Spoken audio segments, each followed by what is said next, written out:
د بلخ ولایت د مخابراتو او معلوماتي ټکنالوژي ریاست د پاسپورټونو د ویش مدیر د دې ادارې فعالیتونو ته اشاره وکړه او ویل چې په تیرو 3 میاشتو کې څه د پاسه 10,000 غوښتونکو ته پاسپورټونه ویشلي دي.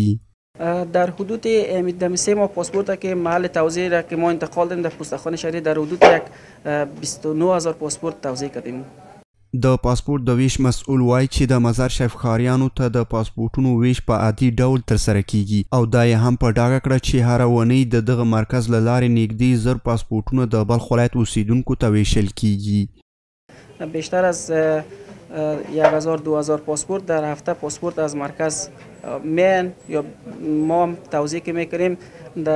هم پاسپورت هایی که مواصلات میکنه تقریبا ما مکملا توزیع میکنیم و از مراجعین ما توقع داریم که همیشه همون تاریخی که برشان دمو سلپشان زده میشه دمو تاریخ مراجعه کنن و دیگه پاسپورت هاشون اینجا نرمال میه و به شکل عادی ما توزیع میکنیم. روزانه یک کدام مشکل ما در توزیع خود نمیبینیم.